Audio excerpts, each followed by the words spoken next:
Welcome to My Why, a series of personal stories that share the history and impact of YPN, the premier provider of prenatal and parenting programs in East Central Iowa.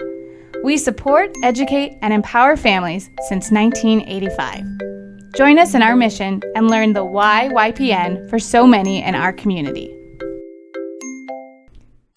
Welcome to another edition of My Why, a podcast by YPN. I am Alejandro Pino, honored and privileged to serve as Executive Director of YPN. And today we have a very, honestly, I don't really like this guy very much, but somebody asked me to invite him on mutual. Here. Yeah, completely kidding. Actually, just honored to have him on the show, Robb Loftsgard. And Robb has served YPN for many, many years. Unfortunately, and this is something that we don't like talking about too much, this is his last year on the board, so he will serve his full 9-year term on the board, which is amazing, first of all. But secondly, as a person, he is somebody who I got to know right from the beginning. So right when I first started at YPN, which was a pretty tumultuous time for the organization, Robb was there as a support system, not only for me, but for the organization as we kind of went through some rocky times. And super grateful to know him as a person and everything that he has contributed to the organization. So welcome, my friend. Thank you. Thank you. Absolutely. It's great to have you. And we want certainly the world to know you a little bit more too. So why don't you kind of tell everybody just a little bit about yourself, anything that you want to share just about who you are as a person. Wow. Okay. Robb Loftsgard. I've been on the board almost 9 years. I can't believe I have 5 months left. I know. And I'll proudly say this is the first time I've actually completed all 3 terms at a nonprofit organization. So I think that says a lot about YPN and just my passion for YPN. It means the world to us. Yeah, right? I'm a past president, 2 years removed from that. Still suffering from withdrawal. It's really hard to be so involved with something and then all of a sudden all those responsibilities and everything just kind of goes away. But yeah, I've been a longtime volunteer in the community and it's been a privilege working with YPN. Yeah, I'm always amazed, Robb. Any time we're somewhere, you know everybody. That's part of my job is being a... Well, that's true. Being a commercial banker at Bankers Trust. Thank you. Nice plug there. Yeah, I get like that. Yep, absolutely. It's just part of my job. But it also has a lot to do with the networking that's involved with being an active community volunteer. That's right, and we appreciate that too. And obviously the community's better because of all the involvements that you've been in as well. So thanks so much for that. Yeah. So let's tease back on YPN a little bit too. So what originally led you to YPN? Wow. Well, I will condense this story. You know this story, even though you weren't around when this initially happened. But so. Little over 12 years ago, almost 13 years ago now, we adopted our daughter out of Philadelphia.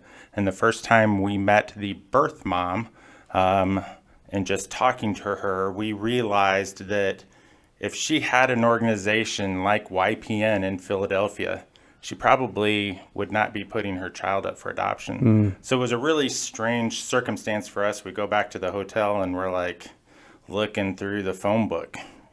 What can we do to help this girl? Which was a really strange, it's like you want to have a child, but you're also seeing this female in need, And unfortunately, Philadelphia did not have YPN type of services. So I consciously took a step back from my community activity because I just wanted to be a present dad in the first few years.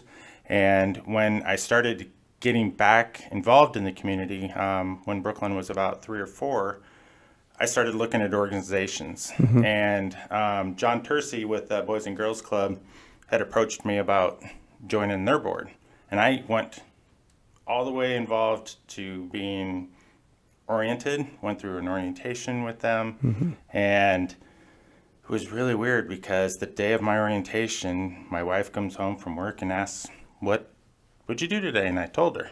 And she goes, I'm just curious, why are you joining Boys and Girls Club? Why are you not joining YPN? And I just kind of paused. I mean, she literally put me in my tracks. Wow, why did I not think of YPN?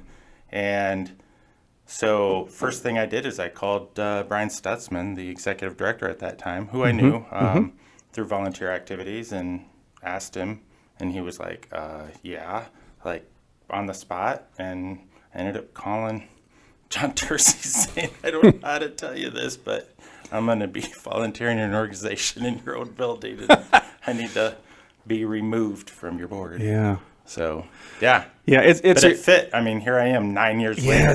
And yeah. That's, so important to match your passion. Yes, exactly right. And we've certainly felt that from you. And one of the things that has always struck me about you, Robb, is how much effort you place on being a good dad, and just how much you love, your daughter and just your family, and certainly something that we try to emulate too as parents, but also, with the participants that we serve. Essentially, they're, by and large, they're all wanting to improve being a parent. So that's always struck me about you, and I'm super proud to call you a friend as well. But so tell me, as we kind of look at YPN today, just kind of tell me a little bit more as you see it. So what kind of strikes you about the organization?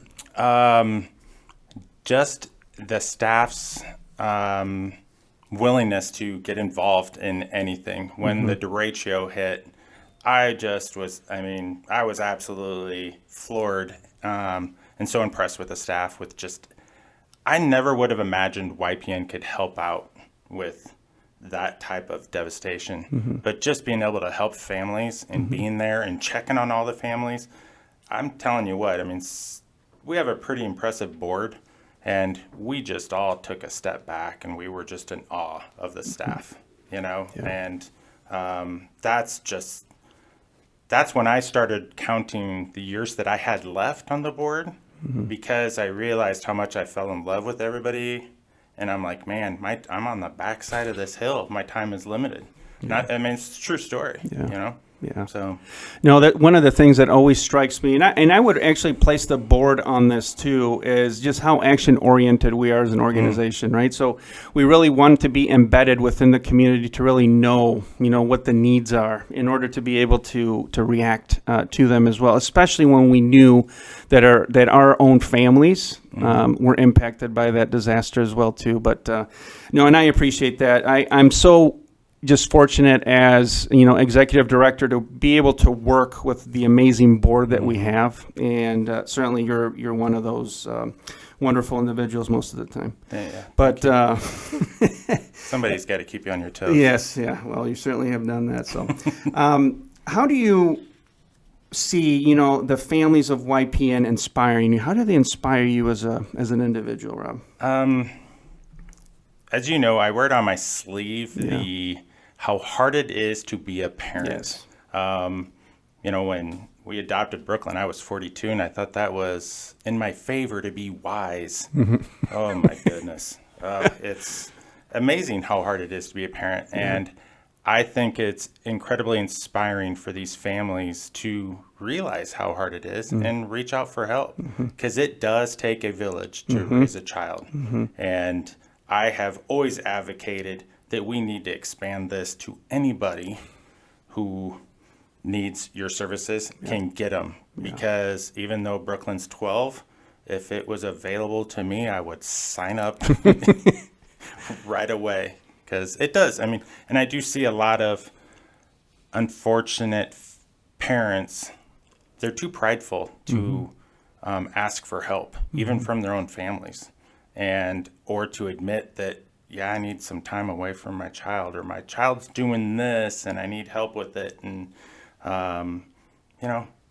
parenting is not a thing to be, that prideful about. You need help. Yes. And it's okay to ask for it. And it's okay to get it. And, times that I've gone on a Thursday night, I just peek inside some of those little windows of the classrooms and just watch these families seek help, which is only going to make their home life and a child's life at the end of the day. This is what this is about, right? For, creating an environment so that kids can grow.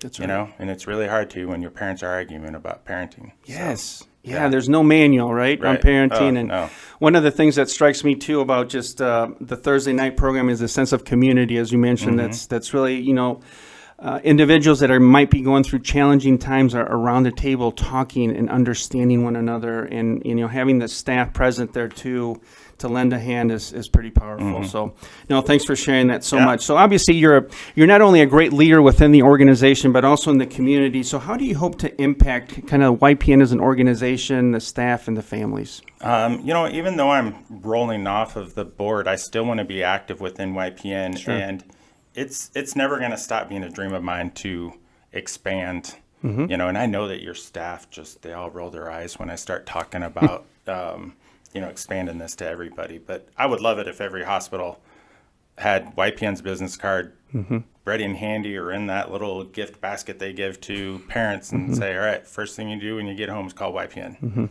and I would love to see that. I would also love to see a big building that we can have all of our services at for YPN. So, and something that just has a big YPN sign on it so that people understand, as much as we advocate out in the community for the organization, there's still a lot of parents that don't realize we're, around and available. 100%. So, yeah.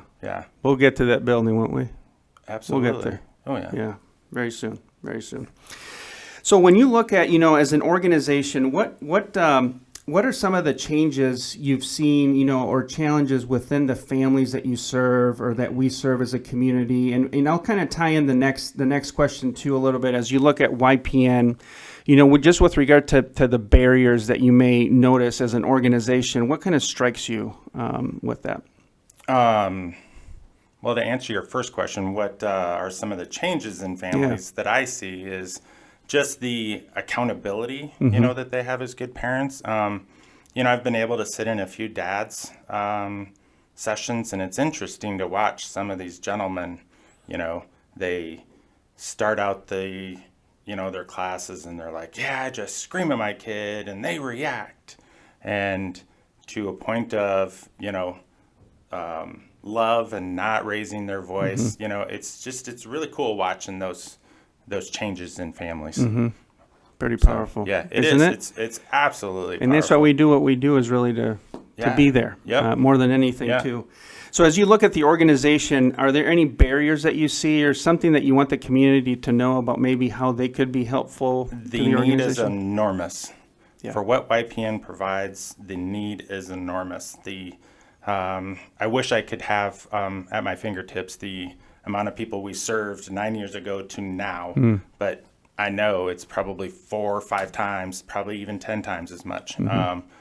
Just the amount of people that we served during the derecho, and then they've stayed into the programs after that. It's just grown so much, and I would love to just have this pot of gold where we could just hire an enormous amount of staff to help out the need.